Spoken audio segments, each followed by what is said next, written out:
Bonjour, bonjour à toutes et à tous. Bonjour. Nous avons la chance aujourd'hui d'accueillir Marie qui va nous parler de son métier de consultante empreinte carbone. Donc ce live est dans le cadre de la semaine des métiers en coulisses pour vous présenter une cinquantaine de métiers organisés par Chance et pour la communauté Chance afin que vous puissiez avoir tout un tas d'informations, que vous puissiez poser toutes vos questions à nos super intervenants qui prennent le temps d'échanger avec vous pendant une trentaine de minutes. Et donc, je vais commencer par poser la première question à Marie. Marie, est-ce que tu peux nous parler un peu de ton parcours qui t'a amené justement à exercer aujourd'hui ce métier de consultante empreinte carbone? Merci Juliette. Bien sûr, alors déjà bonjour tout le monde. Je suis Marie, je suis consultante empreinte carbone pour vous décrire un peu mon parcours. Moi, j'ai jamais eu vraiment de vocation, on va dire, depuis que je suis toute petite, je sais ce que je veux faire, et cetera. Ça a jamais été mon cas. Et comme j'étais, bonne élève, j'ai en fait suivi un parcours assez classique dans ces cas-là, où j'ai fait après mon bac une classe préparatoire et puis après j'ai intégré une école de commerce, ce qui m'allait bien parce que c'était encore très général et comme, voilà, je savais pas vraiment ce que je voulais faire, j'ai suivi un peu le mood. Et puis en fait, à la sortie de mon école de commerce, je savais toujours pas vraiment j'avais pas eu une illumination sur, voilà, un métier ou un secteur, précis. Donc j'ai intégré un cabinet de conseil plutôt en gestion de projet et par la force des choses, j'ai été amenée à travailler surtout sur des projets informatiques et à ce moment-là, c'est quelque chose qui me parlait. Enfin, je trouvais que le secteur, enfin, je le connaissais pas, c'était globalement, je crois que j'ai un problème de connexion. Non, je pense que c'est bon. Je t'entends correctement. Ah, mince. On a perdu Marie. Je vais voir. Alors, nous allons attendre quelques minutes.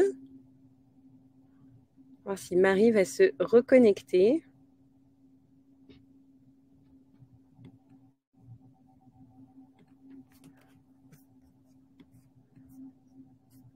Donc, je vais voir, je vais lui envoyer un petit message.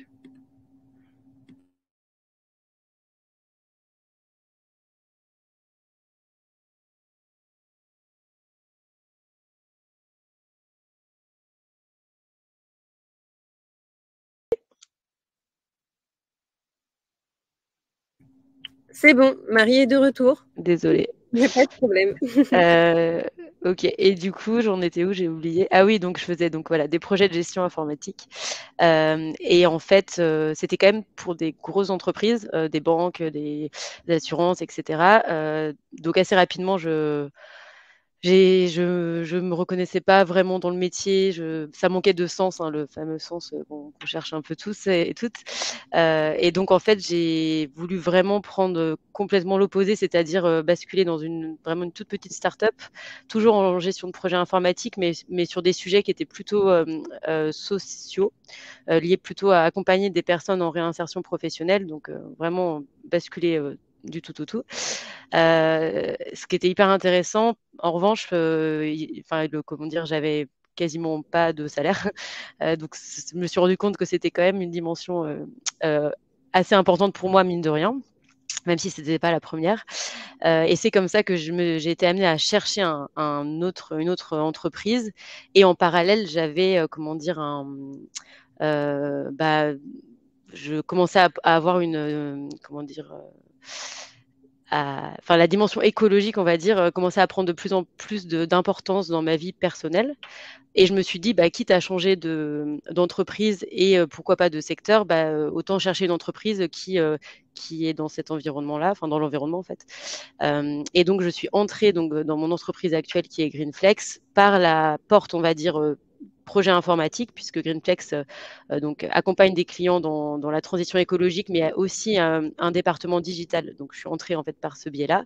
Et au fur et à mesure des années, en fait, j'ai eu l'opportunité de me former à la méthodologie bilan carbone et après d'accompagner des clients en fait sur cette partie-là. Donc c'est ce que je fais actuellement. J'accompagne nos clients qui font leur bilan carbone en utilisant l'outil digital bilan carbone de Greenflex. Donc en fait, mais voilà, je suis entrée par la partie informatique et j'ai réussi à me former et à être formée en interne pour qu'ensuite maintenant, j'accompagne donc les clients pour faire leur bilan carbone. Et là, vraiment, je trouve que je suis assez alignée par rapport à ce que je cherchais, c'est-à-dire avoir un métier qui a du sens, mais qui soit aussi en accord finalement avec mes valeurs profondes et qui me permette quand même de bien gagner ma vie, enfin ce que j'estime moi bien gagner ma vie. Voilà. Ok, super. Merci beaucoup, Marie, pour cette explication. N'hésitez pas à toutes et à tous à poser vos questions dans l'onglet chat ou l'onglet questions et je serais ravie de les poser en direct à Marie. Est-ce que, Marie, tu peux nous expliquer un peu les grandes missions et responsabilités de ce métier qui, finalement, est-ce que c'est un métier nouveau parce que c'est la première fois, moi, que je rencontre quelqu'un qui a ce métier. Donc, je suis un peu intéressée. Alors, par rapport à la deuxième question, je pense quand même qu'il existe depuis une dizaine d'années. Alors après, je ne sais pas ce que tu entendais par nouveau, mais il est là, ouais, le consultant, on va dire, en environnement en tout cas, existe depuis, je pense, une dizaine d'années. Après, la partie carbone, c'est vrai que depuis vraiment là 2-3 ans, c'est un sujet qu'on commence à voir de plus en plus partout. Et parce qu'en fait, le calcul de l'empreinte carbone d'une entreprise, ça commence à devenir un peu comme un indicateur de référence en fait pour tout ce qui est reporting extra-financier. Donc on a les reportings financiers avec un certain nombre de critères financiers qui sont là depuis très longtemps. En fait, le bilan carbone, c'est un peu comme l'ancien bilan comptable. En fait, c'est amené, je pense, enfin voilà, c'est peut-être que mon avis, mais en tout cas, c'est ce que je pressens et ce que je vois, c'est amené à devenir quand même la norme, en fait, une certaine norme, en fait, de calcul de tout ce qui est indicateur extra-financier. Et donc cette méthodologie, elle existe depuis déjà plusieurs années, mais ça fait, c'est vrai, depuis quelques, voilà, 2-3 ans, où on a de plus en plus d'entreprises qui demandent à être accompagnées, et aussi parce que la réglementation les y force et les y oblige. Donc la réglementation avant concernait que des grandes entreprises ou collectivités. Là, il y a une loi qui est passée là en début d'année où il y a encore d'autres entreprises qui sont amenées à devoir faire leur bilan carbone, etc., à communiquer dessus. Voilà, donc en fait, c'est un sujet un peu du moment pour les entreprises et c'est pas forcément des compétences qu'elles ont en interne. C'est même rarement le cas, en tout cas pour la plupart des structures. Donc elles demandent à être accompagnées par des cabinets de conseil comme Greenflex. Ok. Et du coup, les grandes missions, finalement, d'un Ah oui. consultant. Les grandes missions, ça va être donc en fait accompagner le client du début, donc parce qu'en fait un bilan carbone, ça passe par plusieurs étapes. Il y a la phase de collecte des données, donc toutes les données en gros d'activité de l'entreprise, que ce soit leur consommation énergétique, les déplacements de leurs employés, les déplacements de leurs clients, les déchets, les achats, le fret, enfin voilà, vraiment tout ce qui constitue les activités de l'entreprise, c'est à prendre en compte dans le bilan carbone. Donc c'est une grande phase de collecte des données qui dure plusieurs mois, généralement semaines, mois en fonction de la taille de l'entreprise. Donc ça, il faut un accompagnement pour guider les personnes sur ce qu'il faut récupérer, les données qui vont nous servir derrière à faire le calcul. Donc il y a cette partie-là. Ensuite, il y a une partie de analyse des données. Donc où il faut en fait une fois qu'on a les émissions calculées, comment on les met en perspective, comment on fait en sorte que les personnes dans l'entreprise comprennent là où sont les gros postes d'émissions pour elles, là où ils vont devoir mettre en place des actions pour réduire ces émissions. Et puis ensuite, la partie plan d'action, où justement, une fois qu'on a fait le bilan comptable, OK, c'est ça votre bilan carbone, maintenant, qu'est-ce qu'on fait pour que vous puissiez réduire vos émissions année après année? Et donc ça, c'est la partie vraiment mise en place d'actions concrètes de réduction et voire même sur une trajectoire à plusieurs années, donc à 10, 15, 20 ans. Donc il y a plusieurs étapes et moi, j'interviens sur ces étapes-là. Sur ces 3 étapes. Ok, super, hyper intéressant. On a des questions qui sont arrivées entre-temps. Tiffaine qui se demande combien de temps avez-vous mis pour basculer entre les projets informatiques à l'accompagnement justement de clients au sein de Greenflex? Alors en fait, dans la partie gestion de projet informatique, moi j'accompagnais déjà des clients. C'était ça aussi mon métier, enfin ça a toujours été ça, une partie de mon métier de, voilà, d'accompagner des clients dans la gestion d'un projet. Avant c'était uniquement informatique et ensuite voilà, ça a basculé sur le carbone. En fait, quand j'ai intégré Greenflex, j'ai intégré Greenflex sur une partie, enfin sur la plateforme informatique qui était RSE plus globale. Donc en fait, déjà en démarrage, j'intervenais, sur des projets plutôt RSE, auprès des clients et en fait, ça fait 2 ans là vraiment maintenant que j'ai basculé sur la partie bilan carbone et ça s'est fait, aussi par opportunité puisqu'en fait, Greenflex avait décidé de vraiment pousser sa plateforme bilan carbone, à ce moment-là parce que comme on l'a dit, c'était aussi une demande de clients, voilà, de plus en plus pressante. Donc on va dire que ça s'est fait, enfin dès le démarrage en fait, j'accompagnais des clients et sur la partie carbone, ça s'est fait plutôt, après, 3 ans, chez Greenflex. Ok, super. Et on a une question d'Annelise de quelles seraient les qualifications et compétences pour devenir consultant en bilan carbone? Alors sur la partie vraiment qualification, compétences, vraiment de savoir-faire, à minima, c'est, bah, être formé à la méthodologie bilan carbone. Donc ça, en fait, c'est délivré par, l'institut, enfin l'association Bas Carbone, donc qui en gros, enfin délivre des formations. Alors ça peut être des formations qui peuvent être, bah, payées par l'entreprise. Moi, ça a été mon cas. Ça peut être des formations aussi qui peuvent être délivrés pour des particuliers, hein. Moi, lors de ma formation, il y avait des personnes, qui s'étaient mises à leur compte et qui suivaient du coup la formation, à ce titre-là et je sais pas si ça peut être aussi prévu dans le cadre du CPF, là, je sais pas. Voilà, en tout cas, c'est des formations, qui peuvent être, suivies par n'importe quelle personne qui souhaite, voilà, bah, ensuite faire des bilans carbone. Donc ça, c'est vraiment pour la partie plutôt savoir-faire, le socle de base, méthodologique.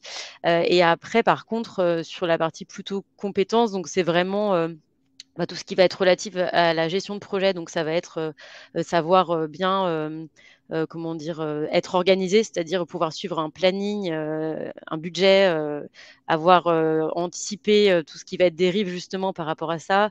Donc pouvoir vraiment avoir ce cadrage et cette rigueur, de gestion de projet parce que c'est aussi ce que attendent les clients et souvent les clients, comme on est sur des périodes longues, par exemple de collecte de données, ils vont avoir tendance à se perdre ou à pas savoir où chercher l'info ou passer trop de temps sur une info. Donc c'est vraiment ce côté-là, suivi de planning, de budget et cetera qui est important.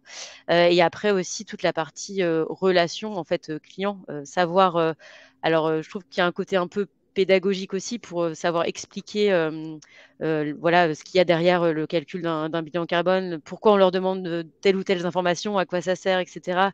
Et puis sur la partie aussi plan d'action, pouvoir vraiment leur expliquer, bah, voilà, l'intérêt de telle ou telle action par rapport à leur contexte. Donc il y a vraiment ce côté-là, ouais, relation client et puis un peu pédagogie. Et puis je dirais, aussi le côté curieuse parce que, en fait, on va toucher à plein de secteurs différents. Ça, c'est quelque chose que je trouve hyper intéressant, que ce soit des grosses entreprises industrielles ou des petites entreprises dans le tertiaire. Avec en fait, chaque, entreprise a ses propres besoins, on s'en rend compte. Même des entreprises d'un même secteur, en fait, sont pas au même niveau de maturité, ont pas les mêmes ambitions pour atteindre, la neutralité carbone. Enfin, il y a des entreprises vraiment, ça va être: «Je veux être à zéro en 2050». D'autres, c'est vraiment: «Je veux pas brusquer mes collaborateurs, donc on va y aller doucement». Donc c'est hyper intéressant aussi de voir cette approche-là. Donc c'est garder vraiment une curiosité, aussi une ouverture d'esprit, par rapport à ça, quoi. Ok, super. On a plein de questions qui sont arrivées. La première, c'était de Tiffen. Combien de temps dure la formation? Donc, je répète, c'était l'association Bas Carbone, c'est ça? Oui, l'association pour la transition bas carbone, ouais. Ok. Et du coup, la formation que toi, tu as pu suivre, combien de temps elle dure? Alors moi, c'était 2 jours en présentiel. Il est aussi possible de la suivre en distanciel, et je crois que c'est sur un format différent. Moi, c'était vraiment 2 jours, pleins, d'affilée, voilà. Ok. Ok. Et est-ce que c'est un métier qui s'exerce plutôt en équipe ou plutôt chacun a ses propres missions, propres projets? Hem, alors, je dirais que ça peut être vraiment exercé seul parce qu'on voit, il y a des consultants, qui sont freelance, qui, font, tout seuls, les bilans carbone des entreprises.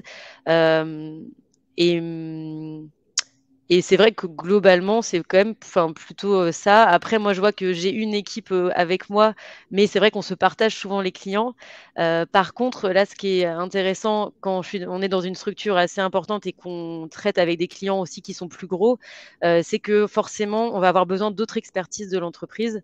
Et là, c'est le cas, j'ai un gros client industriel, forcément, ils ont aussi des problématiques énergétiques, réduire des consommations sur des sites qui sont très énergivores et cetera. Et ça, en fait, bah, je travaille en coopération avec des pilotes énergie enfin, chez Greenflex, donc on ne fait pas le même métier. C'est plutôt des ingénieurs voilà, énergétiques, etc. Mais on est amené à travailler ensemble pour accompagner ce client parce qu'en fait, on voit que les problématiques se recoupent forcément. Donc, on va dire que sur des petits projets, je suis seule, mais sur des gros projets et des gros comptes, on peut être amené à, bah, voilà, à travailler en multi-expertise. Voilà. Et pour poser la question de Thibaut, est-ce que c'est un métier qui peut être réalisé en tant qu'indépendant? Oui, oui, tout à fait. Ouais, c'est ce que je disais. Lors de ma formation, j'avais rencontré donc des personnes qui se lançaient en freelance, là-dessus. Donc, en gros, n'importe quelle entreprise qui veut faire son bilan carbone, va faire appel à, une personne qui est certifiée, donc qui a fait cette formation et qui a eu son diplôme certifié, conforme à méthodologie bilan carbone. À partir de là, l'entreprise, voilà, peut faire appel à n'importe qui, que ce soit donc un consultant indépendant ou une structure plus grande. Mmh. Super. Et du coup, il y a 2 questions qui se rejoignent. C'est, celle de Margot et d'Anne-Lise, c'est quel délai approximatif pour, justement élaborer un bilan carbone? Et vous, quand vous accompagnez sur la phase plutôt, mise en place du plan d'action, combien de temps ça dure? Enfin, que quelles sont les missions en lien avec la phase plan d'action, finalement? OK. Alors un bilan carbone, au global, je dirais que c'est quand même à minima, 4-5 mois au OK. total. Même si, voilà, on essaie toujours de dire plutôt 3 mois, mais en fait dans les faits, c'est quand même souvent 4-5 mois. Et la partie plan d'action, on va souvent ce qu'on fait, c'est qu'on fait un ou plusieurs ateliers de définition donc des plans d'action. Alors, pareil en fonction de la taille de l'entreprise, ça va soit être avec, directement les dirigeants, les membres du CODIR, ou alors si c'est une plus grosse entreprise avec, des interlocuteurs, interlocutrices de plusieurs départements. Par exemple les achats, la logistique, la direction financière et cetera. Donc on fait un ou 2 ateliers, vraiment brainstorming où on va, les faire réfléchir à du coup, voilà votre bilan carbone, voilà où sont le plus gros de vos émissions.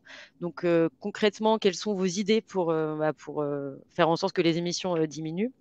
Donc c'est vraiment atelier brainstorming où là on les cadre, voilà sur cette partie-là et à la fin donc on leur fournit un livrable, plan d'action avec, une stratégie. Et nous, souvent notre rôle s'arrête là. On va vraiment, après on n'intervient plus dans la partie mise en œuvre des actions, concrètes dans l'entreprise. Mais ça, je pense que c'est un métier, qui va sûrement aussi se développer, parce que je pense que jusque-là, la réglementation, c'était: «Faites un bilan carbone et c'est tout». Maintenant, ça va être aussi, bah, faites un bilan carbone et puis il faut vous améliorer, année après année et je pense que des entreprises vont aussi avoir besoin d'être accompagnées de manière plus opérationnelle, sur la mise en place des actions, ouais. Mmh. OK, hyper intéressant. Merci beaucoup. Est-ce que dans ton parcours, il y a eu des rencontres marquantes qui ont fait que justement tu as voulu prendre l'axe de l'environnement, l'écologie et te spécialiser et développer une expertise sur justement l'empreinte carbone? Hem Alors on va dire dans mon parcours jusqu'à ce que j'intègre Greenflex, c'est pas vraiment, une personne qui m'a donné envie d'aller vraiment, dans l'environnement. C'était plus en fait ça s'est fait, je saurais même plus dire voilà, comment de manière personnelle, c'est un sujet qui a pris de plus en plus d'importance. En revanche là, je vois qu'en travaillant chez Greenflex, je travaille avec des gens très engagés. Les consultants, chez Greenflex, c'est vraiment des personnes, très impliquées, dans voilà, autour de l'écologie et il y en a qui sont jeunes, enfin voilà, ils arrivent, et puis ils ont déjà, enfin voilà, ils sont déjà hyper impliqués et cetera. Ça, je trouve ça hyper inspirant et donc je me suis rendu compte que vraiment travailler aussi au contact de personnes, qui partagent voilà des valeurs similaires, et qui vont même beaucoup plus loin que moi en fait, enfin sur certains sujets, je trouve ça hyper inspirant et ça me donne moi aussi envie. Enfin, je me suis rendu compte aussi que enfin, ma réflexion avait aussi beaucoup évolué et j'étais aussi beaucoup plus investie et beaucoup plus. Enfin, je voulais aussi aller beaucoup plus loin, voilà, par rapport à tout ça. Donc ouais, je dirais que c'est plus être entouré maintenant de gens, voilà, qui partagent mes valeurs. Euh, voilà, ça m'inspire beaucoup. Ok, super, merci beaucoup. On a une question de Maëlys qui est donc sur le plan d'action, finalement, vous suivez pas la mise en œuvre. Il n'y a pas de suivi de la mise en œuvre. Alors d'un côté, si, puisqu'en fait, donc, je vous parlais tout à l'heure d'un outil digital que j'utilise, donc que Greenflex a développé. En fait, dans cet outil, il y a un suivi de plan d'action. Donc, en fait, nous, on livre, on va dire, à l'issue d'un premier bilan carbone, on livre un livrable plan d'action avec ce qu'il faut faire. On va pas être derrière le client tous les mois à lui dire, alors vous avez bien fait ça, vous avez bien fait ça. Par contre, le client qui va du coup prendre une licence sur notre outil, il peut suivre en fait derrière son plan d'action via l'outil. Comme dans le cadre voilà, d'une licence, nous, on fait des points réguliers avec le client, c'est-à-dire que tous les 6 mois, moi, je vais faire un point avec les clients qui ont une licence chez nous. Ça permet aussi, ces points-là, de faire un point global sur où est-ce qu'ils en sont, de voir justement si il n'y a pas des actions qui n'ont pas été mises en place et d'essayer de comprendre pourquoi. Et dans ces cas-là, derrière, ça va plutôt être de chaîner en fait avec des missions plutôt conseils chez nous dédiées en fait. Se dire par exemple, vous aviez des actions autour des déplacements de vos employés, il n'y a pas grand-chose qu'à avancer, on peut vous aider à vraiment construire un plan de mobilité autour de ça. Donc, ça va plutôt être un suivi, on va dire, assez global, stratégique, plus qu'un suivi vraiment opérationnel chez le client. Mais comme je disais tout à l'heure, je pense que c'est un métier, en tout cas, où certains cabinets de conseil vont sûrement être amenés à faire ça, c'est-à-dire accompagner des clients, par exemple une direction des achats dans la mise en place des actions autour des achats responsables. Mm. Ça, c'est sûr il y a des cabinets qui font ça. Ok. Et est-ce qu'il vous arrive d'accompagner des organisations qui ne sont pas soumises à l'obligation du bilan carbone? Oui, oui, tout à fait. Ouais.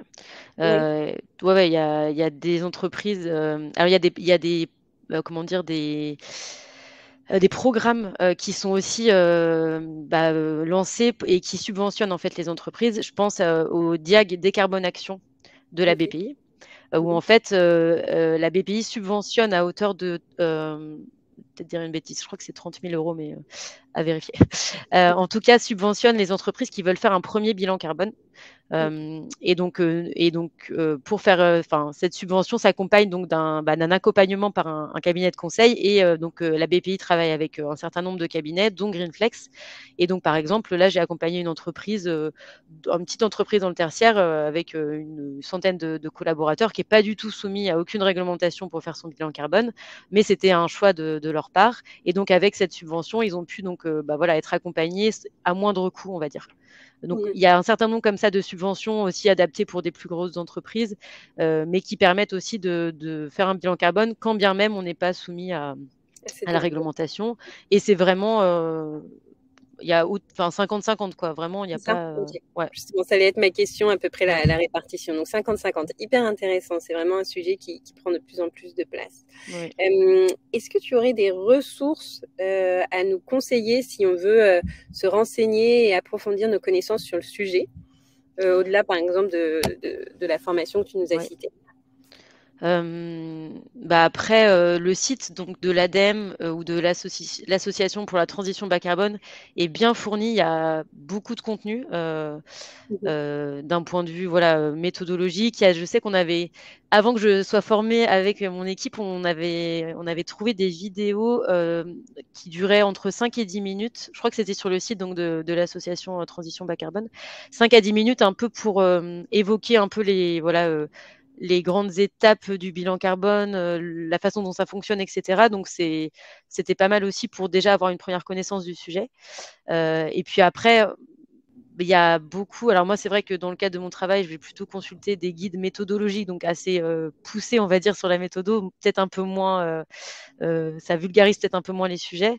Voilà. Maintenant, il y a quand même beaucoup. Enfin, on en parle beaucoup. Il y a beaucoup d'articles sur le sujet, etc. Donc, je ne vais pas avoir un site comme ça, mais clairement, il y a quand même beaucoup je trouve, de matériel par rapport à ça qu'on peut trouver. Ok, Super.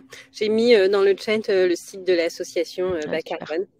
Est-ce que chez Chance, on définit le projet professionnel sur, donc il y a le métier, donc là ce métier-là, la finalité, donc l'impact qu'on souhaite avoir auprès des personnes ou auprès d'une cause, l'environnement de travail, donc on en a un peu parlé aujourd'hui, toi Ouais. tu es salarié, Oui. mais il peut très bien être fait ce métier en tant qu'indépendant, et aussi les impératifs, donc géographiques, financiers, et finalement nous notre question du sens, le sens au travail pour nous c'est la combinaison des quatre. D'accord. À un moment, tu l'as mentionné au début sur les impératifs financiers. Est-ce que du coup, ce métier-là permet de répondre à certains impératifs financiers et aussi aux impératifs géographiques? Est-ce que c'est un métier qui est très centralisé, par exemple, en région parisienne, ou au contraire, on trouve des opportunités un peu partout en France, voire à l'international même? Oui, alors, oui, enfin, disons que là, en tout cas, le métier là, que je fais actuellement, c'est vrai, coche beaucoup de cases, du sens global que tu décris. Sur la partie financière, oui, oui, moi, enfin, le côté salarié avec un salaire, voilà, qui me permet de vivre correctement et cetera, moi, ça, pour le coup, c'est une case, qui est cochée et qui me convient très bien, en tout cas, en termes d'environnement. Après, comme on le disait, ça peut être, c'est un travail qui peut être fait aussi en indépendant sans problème. Et après sur la partie, géographique, c'est un métier où moi je vais rarement chez les clients. La fois où D'accord. on est amené à aller chez les clients, c'est plus, si c'est des gros clients, aller visiter peut-être des usines ou des sites spécifiques, ça permet de mieux comprendre les métiers, donc ça c'est toujours intéressant. Ou alors venir plutôt sur la partie plan d'action à la fin, pour faire ces fameux ateliers, avec, c'est toujours plus sympa en présentiel, même si je le fais aussi en distanciel. Donc c'est un métier qui est tout à fait compatible avec, en fait, un mode de vie, «nomade» entre guillemets, où on peut vraiment travailler à distance. Moi, je suis basée à Lyon depuis, 2 mois, donc je suis même plus en région parisienne, Ok. on voit que de toute façon, comme on le disait, les entreprises, vont être, de plus en plus amenées à devoir faire leur bilan carbone ou ont envie de le faire même elles, et c'est des entreprises qui sont basées partout, hein. J'ai des clients vraiment partout, surtout que, c'est aussi des entreprises, pas forcément, voilà, des sièges sociaux et cetera, c'est aussi des usines. Voilà, Complètement. donc finalement, c'est des vraiment partout en France, quoi. Et Mhm. après sur la partie internationale, c'est vrai que la méthode, bilan carbone à la base, elle était française. Mais maintenant on a aussi, son pendant en fait international qui est le GAG, protocole. Et voilà, il y a aussi, comment dire, des trajectoires, science based target et cetera qui sont en fait, sur des protocoles internationaux, donc c'est même aussi un sujet, voilà, international, tout à fait. Ok, super. Bah, merci beaucoup pour ta réponse. C'est vrai que moi, j'avais un peu cette idée de, en tant que consultant, on se déplace beaucoup chez les clients et on change régulièrement d'endroit. Mais là, ce que tu nous dis, c'est que finalement, il y a peu de déplacements et que Oui. tu peux être localisé partout. Ok, Tout à très bien. fait. Ouais, c'était quelque chose qui était important pour moi aussi, de pas justement faire du conseil où on est trop chez les clients. Là, c'est Mhm, vraiment, le fait de pouvoir, donc à la fois, en fait, ça permet aussi de gérer plusieurs projets en parallèle. mhm. C'est vrai que ça, on l'a pas dit, mais moi, je j'ai pas un client pendant 5 mois, puis un autre pendant 5 mois. J'ai plusieurs, clients, en fait, en parallèle, qui parce qu'ils sont pas au même stade, en plus de leur bilan carbone. Donc c'est ça aussi qui est hyper intéressant, ouais. Et peut-être une dernière question sur les étapes que vous mettez en place chez vos clients. Quelle est celle qui est la plus longue? Est-ce que c'est la récolte des données qui est peut-être la première et la plus fastidieuse? Oui. Oui, oui, tout à fait. C'est celle-là qui est la plus longue, parce qu'en plus souvent, chez les clients, c'est normal, mais ils sont pas forcément organisés pour récupérer ces informations. Je pense qu'au fur et à mesure des années, ce sera plus le cas, mais là, on leur demande vraiment des choses très spécifiques qu'ils ont pas forcément l'habitude d'aller chercher, dans le cadre de rapports financiers qu'ils peuvent être amenés à faire. Et donc forcément, si on leur demande, oui, le détail, des kilomètres parcourus, de leur flotte de véhicules, de leur flotte de camions, on leur demande à la fois les tonnes transportées, les kilomètres parcourus, voilà, enfin, on va quand même assez loin dans un niveau de détail, et ils ont l'information forcément, mais il faut que quelqu'un chez eux centralise, ces informations, sache, quelle personne, contacter pour récupérer quelle information. Puis les gens, c'est pas leur priorité forcément, donc voilà, c'est ça vraiment qui prend du temps et qui demande un suivi, assez fin, et voilà. Ok, super. Je ne sais pas si une personne souhaitait poser une dernière question. Sinon, on pourra clôturer ce live hyper enrichissant et très intéressant. Un grand merci, Marie, d'avoir pris le temps. Bah, Ok. merci pour avoir donné l'opportunité de parler de ce métier. Puis à dispo, il y a d'autres questions, je répondrai avec plaisir. Ok, super. Eh ben, merci beaucoup, Marie. Merci à toutes et à tous d'avoir participé et d'avoir posé toutes ces questions. N'hésitez pas à regarder tous les autres métiers qui vous sont présentés pendant cette semaine live métier organisée dans le cadre de la communauté Chance. Je vous souhaite une excellente journée à toutes et à tous et je vous dis à très vite. Au revoir, Marie. Bonne Excellente journée. journée. Au revoir.